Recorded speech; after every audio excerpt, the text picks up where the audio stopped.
미가라는 선지자가 자기 시대로부터 앞으로 이루어질 일들을 예언하고 있는 겁니다. 미가 선지자는 구약의 선지자 중에서도 히스기야 시대, 그 전부터 시작해서 히스기야 시대까지 예언한 선지자인데요. 그때로부터 머지않아 이루어질 일부터 시작해가지고 아주 먼 훗날에 이루어질 것까지 예언을 하고 있어요. 이 미가 선지자가 활동하던 시대로부터 지금까지 많은 시간이 흘렀습니다. 조명을 꺼주시고요. 많은 시간이 흘러오는 가운데 이미 미가 선지자가 예언한 많은 것들이 성취된 것을 우리는 말씀을 통해서 확인할 부분이 굉장히 많습니다. 그리고 이제 남아있는 부분, 아직 성취되지 않고 남아있는 부분도 반드시 이루어질 것을 우리가 믿는데요. 특별히 오늘 5장은 이 미가 선지자뿐만 아니라 다른 많은 선지자들의 예언 중에서도 가장 중요한 말씀이 요 5장의 첫 부분부터 쭉 나오는 이야기입니다. 자, 그러면 가장 중요한 예언이라고 하는 부분이 1절, 2절을 보시면 우리가 알 수 있습니다. 베들레헴 에브라다야, 너는 유다 족속 중에 작을지라도 이스라엘을 다스리는 자가 내게서 내게로 나올 것이다. 이 말씀. 이 말씀이 왜 이렇게 중요하냐? 자, 그러면 여러분, 베들레헴이라는 곳에서 이스라엘을 다스리는 자가 나올 거라고 예언을 해주는 말씀이에요. 그럼 이거는 누구에 관한 말씀이죠? 예수님에 관한 말씀이죠. 그래서 수많은 선지자들이 예언한 것 중에 가장 중요한 부분이 바로 이 부분이라고 말씀을 드리는 겁니다. 자, 여러분, 영어로 역사를 표현하는 단어가 뭐지요? 히스토리라고 여러분 이해를 하시잖아요. 히스토리. 이 말은 히스라는 단어와 스토리라는 단어 두 개를 합해서 만들어진 단어예요. 다시 말하면 his story, 그의 이야기라는 겁니다. 그게 역사라고 붙여서 새로운 단어가 만들어졌어요. 그럼 여기서 말하는 그가 누구냐? 예수님이죠. 예수님 이야기. 또 예수님이 다스리고 예수님이 왕이 돼서 통치하는 이야기, 이게 바로 역사라는 겁니다. 그래서 사람들은 이렇게 표현해요. 역사의 주인공은 예수님이다. 네? 역사의 주인공은 예수님이라는 겁니다. 맞습니다.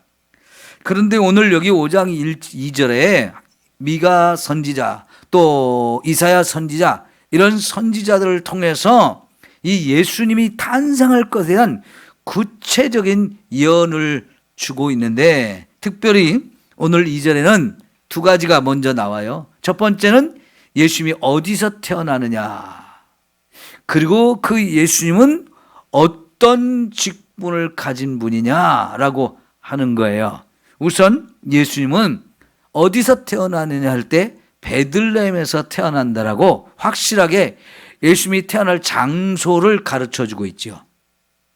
그곳이 베들레헴이라고 가르쳐 줍니다. 여러분, 그런데 여기 베들레헴이 유다 족속 중에 작을지라도 그랬어요.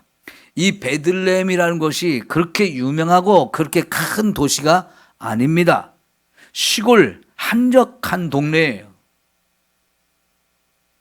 그런데 왜 예수님이 이 베들레헴에서 태어나야 되느냐 했을 때 정확하게 우리가 알 수 있는 것은 그곳이 다윗 왕의 고향이었던 겁니다. 그죠?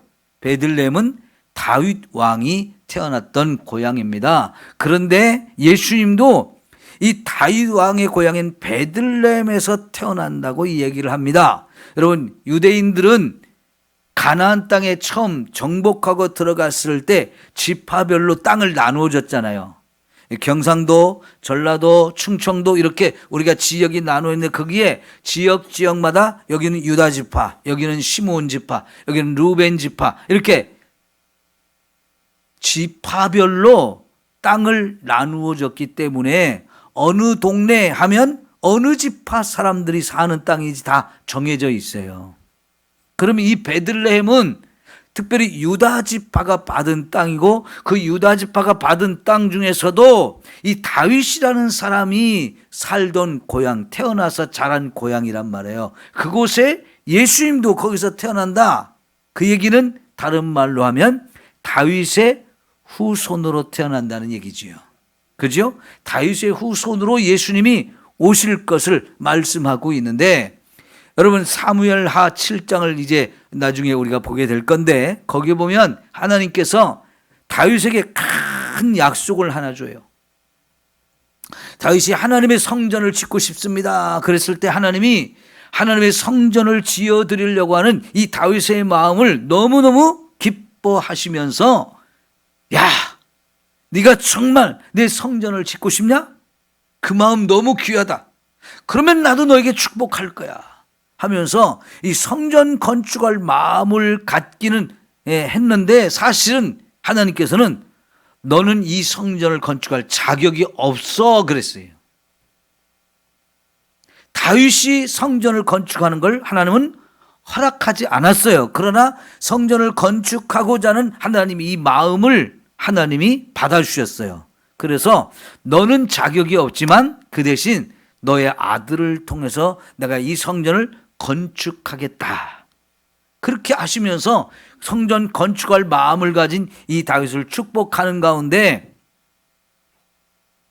네 왕권 그걸 다른 지파나 다른 사람들한테 내가 옮기지 않고 네 후손이 대대로 이 왕권을 유지하게 해줄게 하고 다윗의 후손에게 이 왕권이 계속 유지될 것을 약속하셨어요. 그러면 다윗의 후손으로 오시는 예수님, 다윗의 왕권을 가지신 분이에요. 그죠? 다윗의 후손으로 태어나니까 그 다윗의 왕권, 이걸 가지고 태어나는 왕으로서 태어날 분이 있다는 겁니다. 그래서 이스라엘을 다스리는 자가 내게서 내게로 올 것이다 라고 말했던 것은 베들레헴에서 태어나는 다윗의 후손 가운데 이스라엘의 진정한 왕이 되어주는 분, 그분이 바로 예수님이에요. 그런데 이 말 속에는 다윗의 후손 가운데 태어나는 많은 왕들이 있었지만 특별한 왕, 그게 예수님이에요. 그리고 그 예수님은 결국 그냥 왕권만 가지고는 왕이 아니라 메시아로서 이스라엘을 구원하고 온 인류를 구원하는 메시아가 된다는 것을 약속하는 내용이란 말이에요. 그러니까 여러분 제가 아까 지금 많은 선지자들이 앞으로 되어질 일을 예언한 것 중에 가장 중요한 것이 메시아에 대한 약속이란 말이죠. 근데 그 메시아는 그냥 아무거나 와가지고 내가 메시아야 해서 메시아가 되는 게 아니고 조건이 있는데 첫 번째 조건은 베들레헴에서 태어나야 되는 거예요. 그러니까 이만이나 문선명이 아무리 지들이 메시아라고 해봐야 베들레헴하고 아무 상관없잖아요. 그러죠? 그러니까 저 이만인가?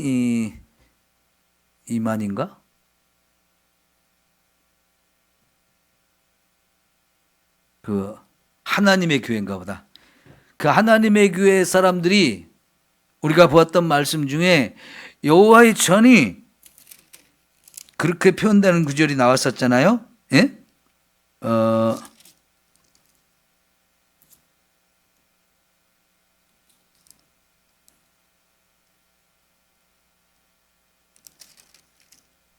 네, 4장 1절에 보면 끝날에 이르러는 여호와의 전의 산이 산들의 꼭대기에 굳게 서며 작은 산들 위에 뛰어나고 민족들이 그리로 몰려갈 것이라. 여기서 여호와의 전의 산이 이게 뭔 뜻이에요?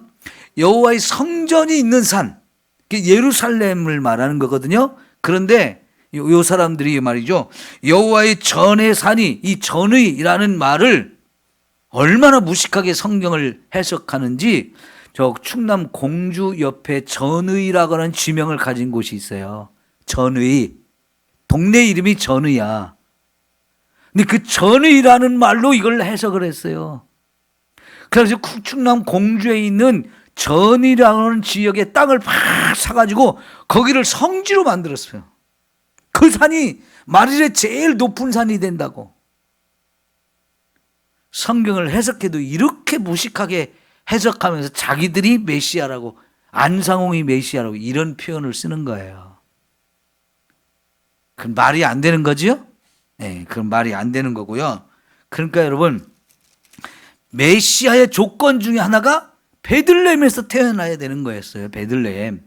그런데 여러분, 구약 성경에서부터 이 베들레헴을 굉장히 강조하잖아요. 특별히 룻기서가 다윗이 그 베들레헴에서 태어난 이야기를 쭉 하는데, 다윗이 그 베들레헴에서 태어나기 전에 그의 아버지, 그의 할아버지, 이런 이야기들이 여기 룻기서에 나오잖아요. 그 룻기서에 그 무대가 어디입니까? 베들레헴이란 말이에요. 베들레헴. 룻과 보아스가 결혼해가지고 오벳을 낳고 이새를 낳고 다윗을 낳고 하는 이 족보가 만들어진 이 배경에 되는 지명, 거기가 베들레헴인데요. 이 베들레헴이 여기에 등장했던 이유가 오늘 여기 미가서의 5장에서 그 중요성이 딱 드러나는 거예요. 그러니까 룻기서와 미가서가 이렇게 탁 연결이 되어지고, 사무엘하 7장에서 하나님이 다윗에게 내 후손에 대한 영원한 왕권을 가진 왕이 태어날 것을 약속하는 그 메시아에 대한 약속이 이 미가서 5장 2절이라는 말이에요. 이해가 되시죠?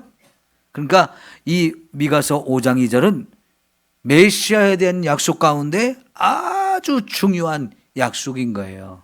그러니까 이만희나 문선명이 자기를 메시아로 막 이렇게 미화시키고 이렇게 자기 메시아처럼 이렇게 위장하고 갈 때도 이런 이야기는 하나도 설명을 할 수가 없는 거예요. 문선명이 베들레헴 한번 갔다 왔는지를 모르겠어요. 이만희가 베들레헴 가서 구경이나 해봤는지 모르겠어요. 그런데 메시아가 될 조건 중에 하나가 반드시 베들레헴에서 태어나야 한다는 거예요. 그러니까 여러분, 누가복음에 보면 원래 예수님의 어머니 마리아하고 요셉이 어디에서 살던 사람이에요? 나사렛에서 살던 사람이었잖아요. 그죠? 나사렛은 요 베들레헴에서 한참 북쪽으로 가가지고 갈릴리 지역에 있는 시골 산골 구석에 있는 산동네예요.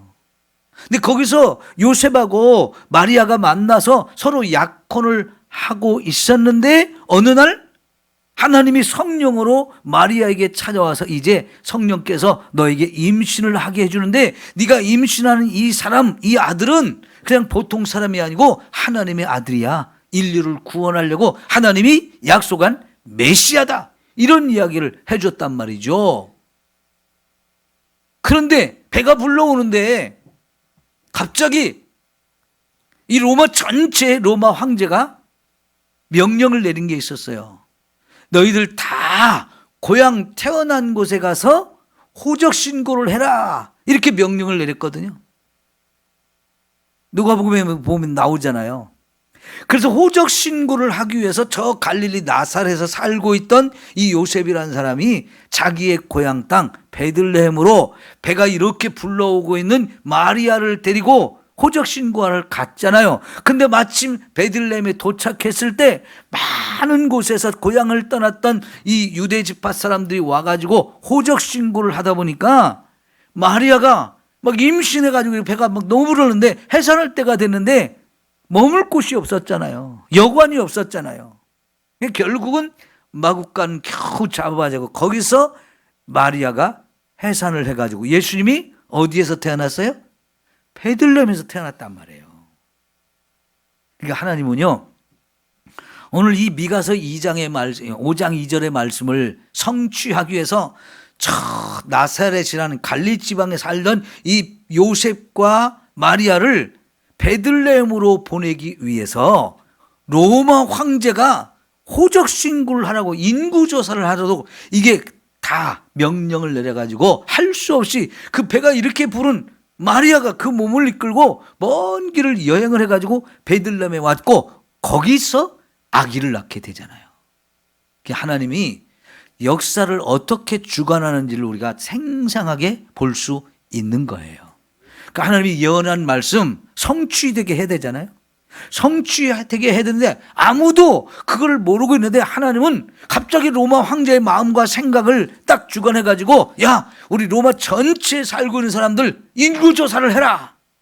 그것도 그냥 아무 데서나 하지 말고 고향 땅에 가서 인구조사를 해. 이게 사실 번거로운 거잖아요. 제가 인구조사를 할 때 우리 집에 그냥 가만히 앉았어도 조사하는 사람이 와가지고 다 조사해 가잖아요.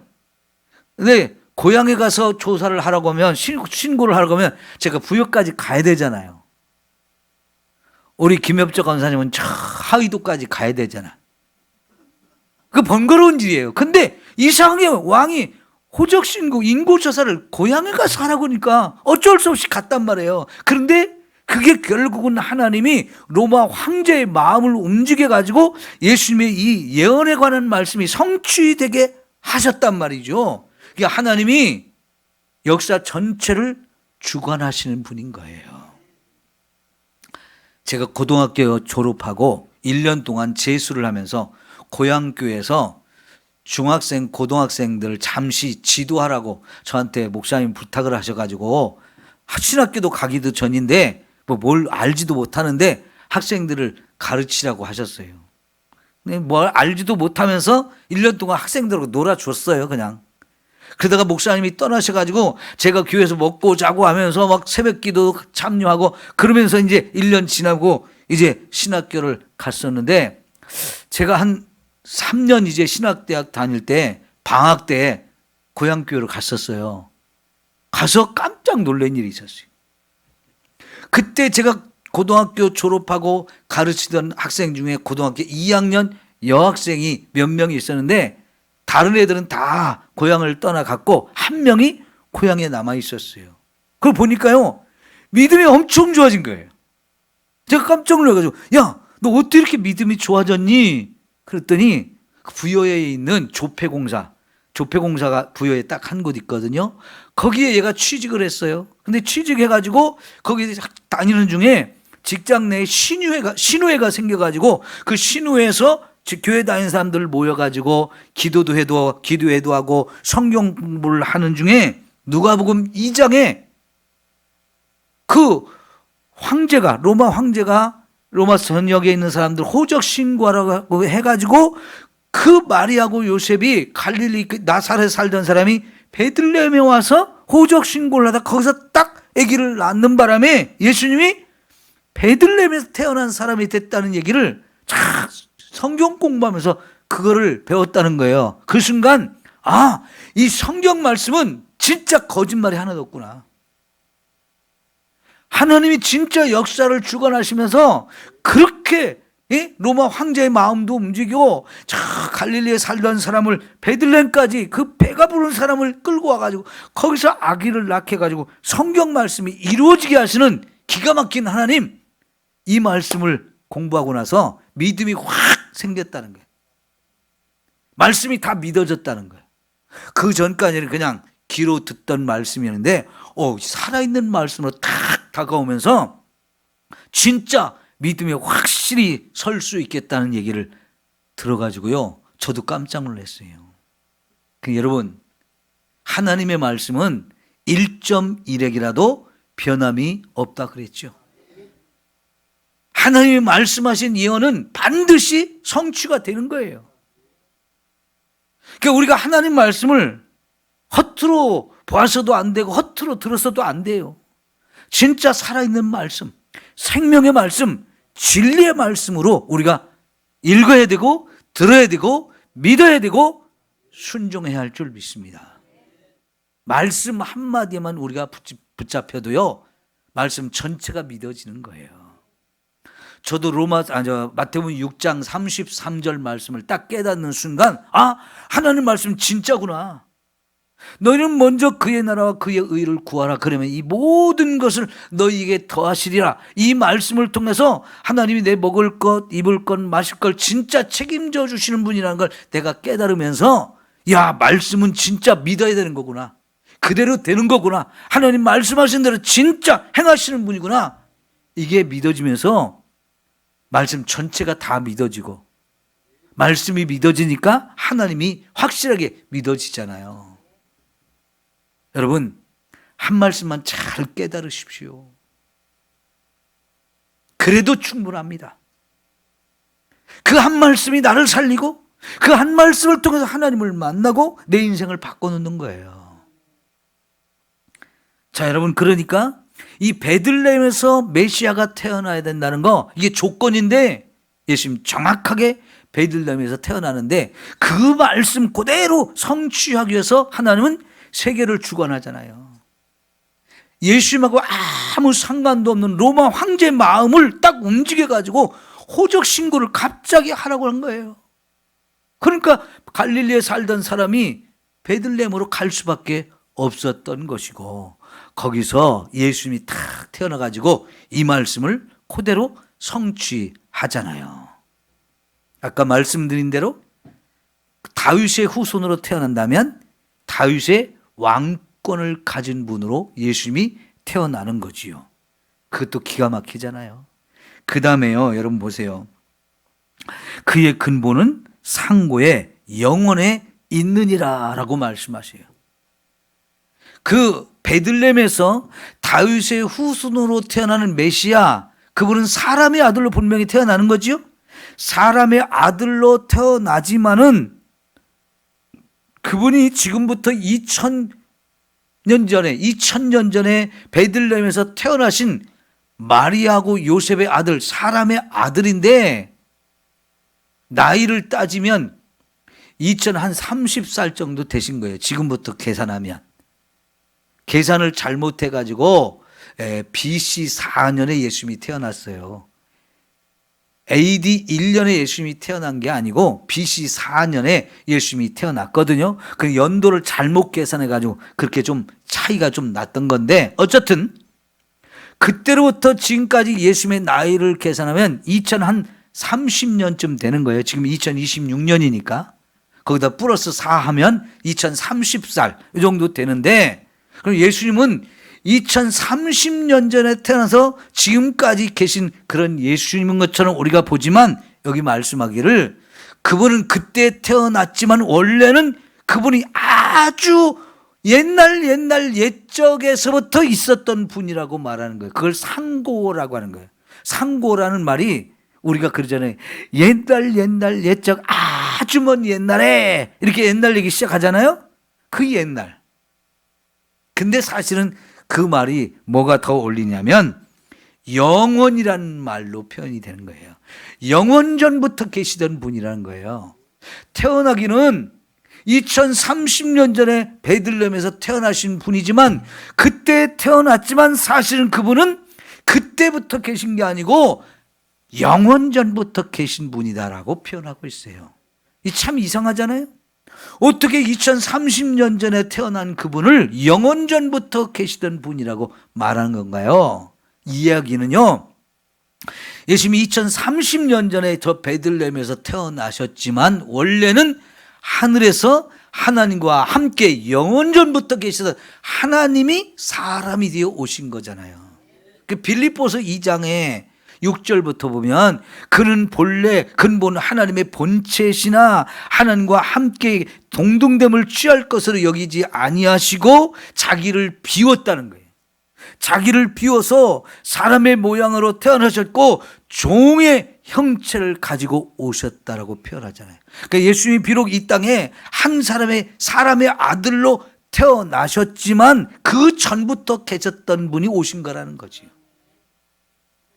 비록 사람의 아들로 태어났지만 그 전부터 계시던 분이라는 거예요. 이 말이 불교에서 말하는 유대와는 다른 거지요. 그죠? 불교 어떤 스님이 동성연애하는 거를 자기들은 반대하지 않는다고 하면서 그걸 설명하는 이유가 뭐냐면 윤회 사상 때문에 그렇다는 거예요. 그러니까 내가 지금은 유씨 집안에 다섯째 아들로 태어났지만 내가 이 세상에 유씨 집안의 아들로 태어나기 전에 전생이 있었다는 얘기죠. 근데 그 전생에는 내가 그 우리 아버지의 아버지였는지 부인이었는지 형제였는지 그거 모른다는 거예요. 그래서 내가 이 세상에 태어나가지고 어떤 남자를 만나서 사랑하게 되었다면 그 사람이 전생에 내 부인이었을 수도 있다. 이렇게 갖다 붙이더라고요. 그러니까 전생에 부인이었으니까 또 만나가지고 저 사람도 남자고 나도 남자지만 전생에 부부였을 가능성이 있어가지고 서로 만나서 사랑하는 거라고. 그러니까 그거 말릴 필요가 없다고. 찬성한다고. 그따위로 설명을 하더라고요. 그 윤회 사상을 믿는 사람들의 입장에서는 그렇게 설명하면 맞아. 그럴 수도 있죠. 그러면 아버지하고 아들하고 부부가 되면 안 돼요? 그러면? 뭔 놈 미친 소리가 그렇게 있는지. 에? 참 말을 만들어내기도 참 잘 만들어내죠.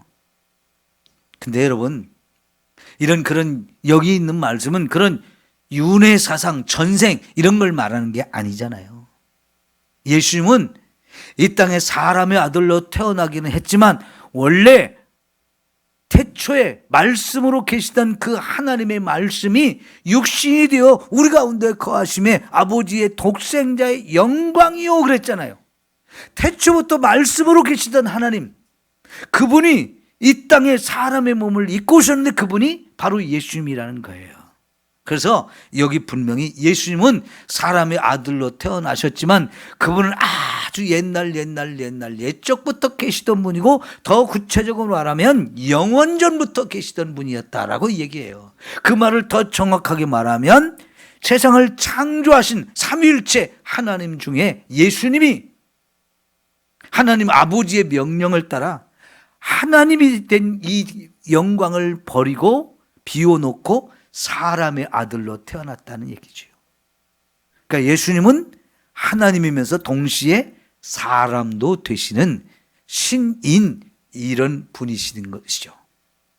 그러니까 이 미가서 5장 2절이 모든 예언 가운데서도 진짜 중요한 예언이라는 것을 우리가 알 수 있는 거예요. 그래서 아까 제가 히스토리가 뭐라고요? 역사. 근데 그 역사의 주인공이 누구? 예수님.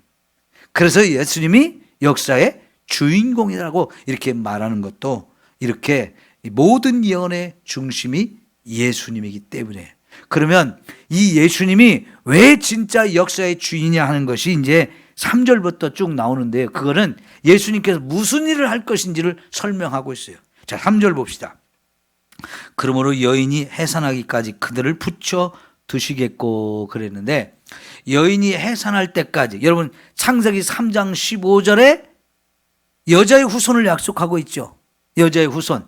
그럼 여자의 후손으로 태어난다는 얘기는 여자가 임신해가지고 해산의 고통을 겪으면서 낳게 된 그 사람, 여자의 후손, 그 예수님이 태어날 것을 이렇게 표현하고 있어요. 그러니까 그러므로 여인이 해산하기까지 그들을 붙여 두시겠고 그 후에는 그의 형제 가운데서 남은 자가 이스라엘 자손에게 돌아오리니 그랬어요. 뭐냐면요, 이미 전에 설명했지만 이스라엘의 남은 자가 돌아온다는 얘기에 포로로 끌려갔던 바벨론으로 포로로 끌려갔던 사람들이 돌아오는 이야기를 설명하는 거라고 얘기했죠. 그런데 여기는 하나 더 거기서 더 붙여서 생각할 게 있어요. 이 얘기는 뭐냐면요, 예수님이 여자의 후손으로 태어나서 남은 자들을 돌아오게 한다는 표현이에요. 다시 말하면 예수님이 우리를 구원하러 오셔서 자기가 메시아인 걸 가르쳐가지고 사람들이 예수님을 믿고 구원받게 하는 사건, 이거를 여기 표현하는 거예요. 그러니까 예수님은 이 땅에 베들레헴에서 사람의 아들로 태어나가지고 결국은 우리를 구원하는 일을 하시는 분이라는 뜻이에요. 그러죠? 여러분, 예수님은 진짜 30살이 돼가지고 3년 동안에 집을 떠나서 인류를 구원하는 일을 어마어마하게 이루셨죠. 그래서 내가 곧 메시아야, 나를 믿어야 천국 간다, 회개하라, 천국이 가까웠느니라 하면서 예수님을 믿고 복음을 믿고 회개하라, 그러면 천국이 가까이 왔다라고 이렇게 말씀을 하셨잖아요. 예수님을 믿어서 구원받게 하는 이 사건이 이제 예수님께서 이 땅에 오셔서 하시는 가장 중요한 일이었고요. 그 예수님을 우리가 지금 믿어서 구원받았죠? 예, 그러니까 요 3절도 이미 우리에게 성취되었고, 앞으로도 더 많은 사람들이 예수 믿어서 이 구원받는 은혜가 임하도록 우리도 열심히 전도해야 하는 거지요. 자, 4절을 보면 그가 그 여호와의 능력과 그의 하나님의 여호와의 이름의 위엄을 의지하고 서서 복종하니, 목축하니 그들이 거주할 것이라. 이제 그가 창대하여 땅 끝까지 미치리라 그랬는데요. 여러분, 이건 뭐냐면 예수님이 여호와의 능력을 가지고 여호와의 이름의 위엄을 가지고 목축을 하신다. 그러니까 예수님은 어마어마한 능력을 가지고 오셨잖아요. 병든 자도 고치고 죽은 자도 살리고 바람과 바다도 그냥 잠잠하게 만들고 귀신도 쫓아내고 어마어마한 일을 하셨죠. 그죠? 근데 그 모든 능력이 어디에서 나오는 거예요? 사람으로서 할 수 있는 일이 아니고 하나님의 능력을 가지고 하는 거잖아요. 그러니까 예수님은 사람의 아들이면서 동시에 하나님이셨어요. 사람들은 예수님은 하나님의 아들로, 사람의 아들로는 믿지만 하나님으로는 안 믿어가지고 예수님이 이런 엄청난 일을 하는데, 저런 능력이 도대체 어디서 난 거야? 특별히 예수님의 고향 동네 사람들이 예수님이 고향에 가서 그런 일을 하니까 저 사람 어디서 저런 거 배웠지? 저런 능력이 어디서 생긴 거야? 우리가 그 엄마도 알고 그 동생들도 다 아는데 저 사람 메시아일 리가 없어 하면서 예수님은 메시아로 안 믿었잖아요. 근데 예수님은 어때요? 이 고향 사람들이 나를 사람의 아들로만 본다는 거예요. 예수님은 사람의 아들이기 전에 하나님이시거든요. 근데 그 하나님의 능력을 가졌으니까 능치 못할 일이 없는 거죠. 죽은 자도 살리고 우리 죄 문제, 죽음의 문제를 깨끗하게 해결해 주실 수 있는 유일한 분 메시아가 맞는데, 사람들이 눈으로 보면서 도대체 저게 어디서 나온 거야? 에? 저런 능력이 어떻게 해서 가능해? 저가 누구기에 이런 일을 하지? 다 이상하게만 생각했어요. 그런데 여러분, 이 미가서의 말씀을 깨달았다면 그분이 정말 하나님이기 때문에 그 하나님의 능력을 나타내는구나 딱 알 수 있는 거잖아요. 그죠? 그러니까요, 그런 능력을 가지고 목축을 한다 그랬어요. 다시 말하면 목자가 되어주신다는 얘기잖아요. 예수님이 나는 선한 목자다. 선한 목자가 돼서 자기 양떼를 정말로 목숨을 바쳐서 사랑하고 구원하고 지키고 먹여주고 입혀주고 관리하고 이런 일들을 하셨잖아요. 그래요. 지금도 우리의 목자는 누구예요? 예수님. 자, 여러분 시편 23편 1절 말씀 여러분 다 아시죠? 네. 그래요. 시작. 여호와는 나의 목자시니 내게 부족함이 없으리로다. 아니, 거기까지만. 여러분, 적어도 여호와는 나의 목자시니 이거를요 내일 100번만 여러분 외쳐보세요. 네? 아니, 이게 장난으로 하는 얘기가 아니에요. 제가 요새 그렇게 하고 있어요. 하나님 말씀 한 절, 두 절, 세 절, 요 짧은 귀절을 가지고 100번 외치려고 막 노력을 해요. 근데 오늘 제가 외친 말씀이 바로 시편 23편 1절부터 6절까지 말씀이거든요. 새벽에 일어나서 차를 운행하면서부터 계속 여호와는 나의 목자시니 내게 부족함이 없으리로다. 여호와는 나의 목자시니 내게 부족함이 없으리로다 해가지고 6절까지 계속 반복해서 외치고 계속 그랬어요. 이 저녁에 예배 들어 내려올 때까지. 아직 100번은 못했어요. 근데 100번 정도 하려고 애를 쓰는 거야. 근데 여러분 보세요. 여호와는 나의 목자시다 외치면 믿음이 생겨요. 맞아, 하나님 내 목자시지. 그럼 그 다음에 어떻게 된다고요? 내게 부족함이 없으리로다. 얼마나 멋진 얘기예요. 그럼 어디에 있든지 여호와는 나의 목자다 내가 외쳤어요. 그러니까 아무것도 걱정할 것도 없고 두려워할 것도 없고 염려할 것도 없는 거예요. 그러니까 믿음이 확 생기니까요, 야, 기분이 좋아요. 오늘 또 주님이 나를 인도하시는구나. 나는 푸를 초장으로 잔잔한 시냇 물가로 나를 인도하시는구나. 쉬기에도 하고 먹기에도 하고 눕기에도 하고 다 이게 하나님이 내 목자가 되어서 나를 인도해 주시는구나, 먹여 주시는구나. 아, 얼마나 좋아요. 이렇게요 매일매일 말씀 하나를 붙들고 그날 100번 정도 외친다고 하면 여러분 우리 삶이 얼마나 달라질까요? 달라질까요? 안 달라질까요? 달라질 겁니다. 저도 얼마 전부터 시작했어요. 여러분도 한번 시작해 보세요. 지난번에 303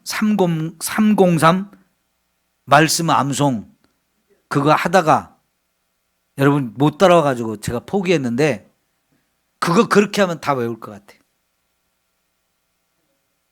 그때 다 외웠는데 벌써 안 해가지고 다 까먹었죠. 그죠? 고린도전서 13장부터 이제 다 까먹어버렸어. 그런데 그때 암송했던 말씀 한 구절씩 다시 꺼내가지고요 팍 외쳐요. 그러면 하루에 100번 외치면 자연스럽게 외워지고 자연스럽게 그렇게 매일매일 365일 하면 369절 암송할 수 있어요. 엄청난 일입니다. 기적이 일어납니다. 예? 기적이 일어나요. 야, 여러분 주님이 우리의 목축업자가 되신다. 다른 말로 하면 주님이 목자가 되어주신다는 얘기잖아요. 우리를 목자가 되어주사, 우리의 목자가 되어주신데 그들이 거주할 것이다. 예수님이 나의 목자가 되어서 나를 안전하게 평안하게 살 수 있도록 해주신다는 얘기잖아요. 근데 그것이 이제 그가 창대하여 땅끝까지 미치자 그랬어요. 그러니까 예수님이 목자가 되어준 게 나만 목자가 되어주시는 게 아니라 이 땅끝까지, 땅끝에 있는 사람들까지 다 예수님 목자가 되어주신다는 얘기. 다시 말하면 이 복음이 땅끝까지 증거되어진다는 거예요. 그 저 땅끝에도 예수님을 믿는 사람들이 생긴다는 얘기죠. 그거를 이미 미가 선지자를 통해 하나님이 예언해 놓으셨는데 지금 이런 말씀들이 다 성취됐잖아요. 전 세계 어디를 가도 예수 믿는 사람들이 다 있어요. 여러분 요새 이스라엘하고 미국하고 이란하고 전쟁을 많이 하잖아요.